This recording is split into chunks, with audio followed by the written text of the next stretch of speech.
Hi hello friends, welcome back to my YouTube channel Shri ವಾಗ್ ಮಿ ಲಾಗ್ಸ್. ಎಲ್ಲರಿಗೂ ನಮಸ್ಕಾರ. ಯಾರೆಲ್ಲ ನನ್ನ ಚಾನಲ್ನ ಫಸ್ಟ್ ಟೈಮ್ ನೋಡ್ತಾ ಇದ್ದೀರಾ, ದಯವಿಟ್ಟು ಚಾನಲ್ನ ಸಬ್ಸ್ಕ್ರೈಬ್ ಆಗಿ ಹಾಗೆ ಪಕ್ಕದಲ್ಲಿರುವಂಥ ಬೆಲ್ಲೈಕಾನ್ನ ಕ್ಲಿಕ್ ಮಾಡಿ.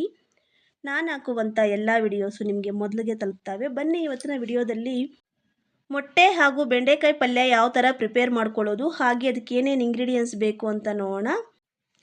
1/4 kg ಬೆಂಡೆಕಾಯಿನ ನೀಟಾಗಿ ಒರೆಸ್ಬಿಟ್ಟು ಸಣ್ಣದಾಗಿ ಕಟ್ ಮಾಡಿಕೊಂಡು ಸೈಡ್ಗೆ ಇಟ್ಕೊಳ್ಳೋಣ. 3 ಎಗ್ ತಗೊಳ್ಳೋಣ.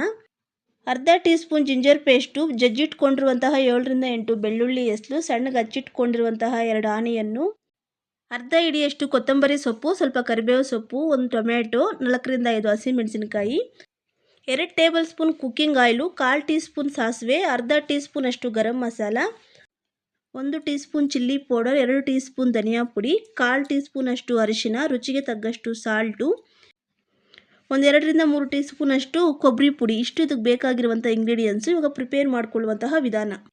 ಫಸ್ಟಿಗೆ ಸ್ಟವ್ ಆನ್ ಮಾಡಿಕೊಂಡು ಕಡಾಯಿ ಇಟ್ಕೊಂಡು, ಕಡಾಯಿ ಬಿಸಿಯಾದಾಗ ನಾವು ಕಟ್ ಮಾಡಿ ಇಟ್ಕೊಂಡಿರುವಂತಹ ಬೆಂಡೆಕಾಯಿ ಪೀಸಸ್ನ ಸೇರಿಸ್ಕೊಂಡು 15 to 20 ಮಿನಿಟ್ಸು ಸ್ಟವ್ನ ಮೀಡಿಯಮ್ ಫ್ಲೇಮ್ನಲ್ಲಿ ಇಟ್ಕೊಂಡು ಚೆನ್ನಾಗಿ ಬೇಯಿಸ್ಕೊಳ್ಳೋಣ. ಈ ಬೆಂಡೆಕಾಯಿ ಪೀಸಸ್ನ ಬೇಯಿಸ್ಕೋಬೇಕಾದ್ರೆ ಸ್ಟವ್ನ ಮೀಡಿಯಮ್ ಫ್ಲೇಮ್ನಲ್ಲೇ ಇಟ್ಕೊಂಡಿರಬೇಕು. ನಾವೇನಾದರೂ ಹೈ ಫ್ಲೇಮ್ನಲ್ಲಿ ಇಟ್ಕೊಂಡು ಬೇಯಿಸ್ಕೊಂಡ್ರೆ ಬೆಂಡೆಕಾಯಿ ಪೀಸಸ್ ಮೇಲೆ ಎಲ್ಲ ಬ್ಲ್ಯಾಕ್ ಕಲರ್ ಬಂದುಬಿಡುತ್ತೆ, ಒಳಗಡೆ ಎಲ್ಲ ಹಸಿ ಹಸಿ ಹಂಗೆ ಇರುತ್ತೆ. ಇದನ್ನು ಚೆನ್ನಾಗಿ ಬೇಯಿಸ್ಕೊಂಡಿಲ್ಲ ಅಂದರೆ ನಾವು ಪ್ರಿಪೇರ್ ಮಾಡ್ಕೊಂಡಿರುವಂತಹ ಪಲ್ಯ ಆಗಲಿ, ಗ್ರೇವಿ ಆಗಲಿ, ಏನೇ ಆಗಲಿ ಲೋಳೆ ಬಿಟ್ಕೊಂಡ್ಬಿಡುತ್ತೆ. ಅವಾಗ ತಿನ್ನೋಕೆ ಅಷ್ಟೊಂದು ಚೆನ್ನಾಗಿರಲ್ಲ. ನೋಡಿ, ಈ ಥರ ಚೆನ್ನಾಗಿ ಬೇಯಿಸ್ಕೊಂಡು ಇವಾಗ ಒಂದು ಪ್ಲೇಟ್ಗೆ ತಗೊಂಡು ಸೈಡ್ಗೆ ಇಟ್ಕೊಳ್ಳೋಣ. ಇದನ್ನು ಮಿನಿಮಮ್ 15 to 20 ಮಿನಿಟ್ಸ್ ಆದರೂ ಬೇಯಿಸ್ಕೋಬೇಕಾಗುತ್ತೆ. ಇವಾಗ ಇದನ್ನು ಸೈಡ್ಗೆ ಇಟ್ಬಿಟ್ಟು ಇವಾಗ ಒಂದು ಬಟ್ಲು ತಗೊಂಡು ನಾವು ತಗೊಂಡಿರುವಂತಹ 3 ಎಗ್ಸ್ನ ತಗೊಂಡು ಈ ಥರ ಓಪನ್ ಮಾಡಿ ಎಗ್ಗಲ್ಲಿರುವಂತಹ ಯೆಲ್ಲೋ ಮತ್ತು ವೈಟ್ ಲೋಳೆನ ಬಟ್ಲಿಗೆ ಸೇರಿಸ್ಕೊಳ್ಳೋಣ. ನೀವು ಬೇಕಾದರೆ ಎಕ್ಸ್ಟ್ರಾ ಎಗ್ ಬೇಕಾದರೆ ಆ್ಯಡ್ ಮಾಡ್ಕೋಬೋದು. ಇಲ್ಲಿ ನಾನು 3 ಎಗ್ಸ್ ಅಷ್ಟೇ ತೊಗೊಂಡಿದ್ದೀನಿ. ಇವಾಗ ಇದನ್ನು ಚೆನ್ನಾಗಿ ಮಿಕ್ಸ್ ಮಾಡ್ಕೊಳ್ಳೋಣ. ನೋಡಿ, ಈ ಥರ ಚೆನ್ನಾಗಿ ಮಿಕ್ಸ್ ಮಾಡಿಕೊಂಡು ಒಂದು ಪ್ಲೇಟ್ ಕ್ಲೋಸ್ ಮಾಡಿ ಸೈಡ್ಗೆ ಇಟ್ಕೊಳ್ಳೋಣ. ಇವಾಗ ಮತ್ತೆ ಸ್ಟವ್ ಆನ್ ಮಾಡಿಕೊಂಡು ಕಡಾಯಿ ಇಟ್ಕೊಂಡು, ಕಡಾಯಿ ಬಿಸಿಯಾದಾಗ ಕುಕ್ಕಿಂಗ್ ಆಯಿಲ್ ಸೇರಿಸ್ಕೊಳ್ಳೋಣ. ಆಯಿಲ್ ಬಿಸಿಯಾದಾಗ ಸಾಸಿವೆ ಸೇರಿಸ್ಕೊಂಡು, ಸಾಸಿವೆ ಚಿಟಾಪಟ ಅಂತ ಸಿಡಿದ ಮೇಲೆ ಹಚ್ಚಿಟ್ಕೊಂಡಿರುವಂತಹ ಆನಿಯನ್ನು, ಹಸಿಮೆಣಸಿನಕಾಯಿ, ಬೆಳ್ಳುಳ್ಳಿ ಹೆಸಲು ಹಾಗೆ ಜಿಂಜರು, ಸ್ವಲ್ಪ ಕರಿಬೇವು ಸೊಪ್ಪು ಸೇರಿಸ್ಕೊಂಡು 45 to 50 ಸೆಕೆಂಡ್ಸು ಸ್ಟವ್ನ ಮೀಡಿಯಮ್ ಫ್ಲೇಮ್ನಲ್ಲಿ ಇಟ್ಕೊಂಡು ಚೆನ್ನಾಗಿ ಫ್ರೈ ಮಾಡ್ಕೊಳ್ಳೋಣ.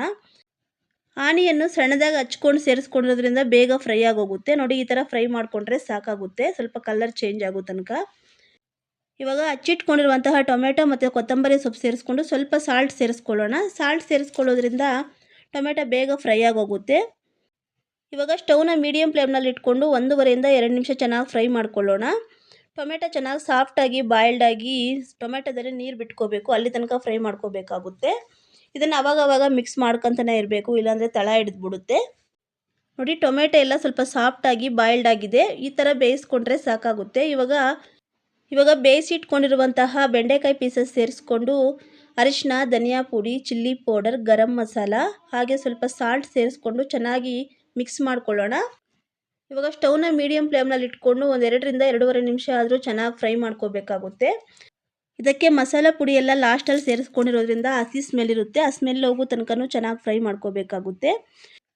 ಇವಾಗ ನಾವು ಮಿಕ್ಸ್ ಮಾಡಿ ಇಟ್ಟಿರುವಂತಹ ಎಗ್ ವೈಟು ಮತ್ತು ಎಲ್ಲೋ ಲೋಳೆನ ಸೇರಿಸ್ಕೊಂಡು ಚೆನ್ನಾಗಿ ಮಿಕ್ಸ್ ಮಾಡ್ಕೊಳ್ಳೋಣ. ಇದು ಸಮೇತ ಸ್ಟವ್ನ ಮೀಡಿಯಮ್ ಫ್ಲೇಮ್ನಲ್ಲಿ ಇಟ್ಕೊಂಡು 1.5ರಿಂದ 2 ನಿಮಿಷ ಚೆನ್ನಾಗಿ ಫ್ರೈ ಮಾಡ್ಕೋಬೇಕಾಗುತ್ತೆ.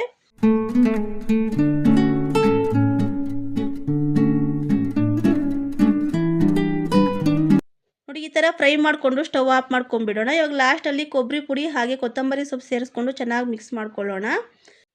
ಕೊಬ್ಬರಿ ಪುಡಿ ಬಂದು ಆಪ್ಷನಲ್ಲು, ನಿಮ್ಗೆ ಇಷ್ಟ ಇದ್ದರೆ ಸೇರಿಸ್ಕೋಬೋದು, ಇಲ್ಲಾಂದರೆ ಸ್ಕಿಪ್ ಮಾಡ್ಕೋಬೋದು. ಕೆಲವರಿಗೆಲ್ಲ ಬೆಂಡೆಕಾಯಿ ನಾವು ಯಾವ ಥರ ಪ್ರಿಪೇರ್ ಮಾಡಿದ್ರೂ, ಎಷ್ಟು ಚೆನ್ನಾಗಿ ಪ್ರಿಪೇರ್ ಮಾಡಿದ್ರೂ ಇಷ್ಟಪಟ್ಟು ತಿನ್ನಲ್ಲ. ಅಂಥವ್ರಿಗೆ ಈ ಥರ ಪ್ರಿಪೇರ್ ಮಾಡಿಕೊಟ್ರೆ ತುಂಬ ಇಷ್ಟಪಟ್ಟು ತಿಂತಾರೆ. ಇನ್ನೇನು ಬೆಂಡೆಕಾಯಿ ವಿತ್ ಎಗ್ ಪಲ್ಯ ರೆಡಿ ಆಗಿದೆ. ಇವಾಗ ಕೆಳಗಿಳಿಸ್ಕೊಂಡು ಒಂದು ಬೌಲ್ಗೆ ಸರ್ವ್ ಮಾಡಿ ತೋರಿಸ್ತಾ ಇದ್ದೀನಿ ನೋಡಿ.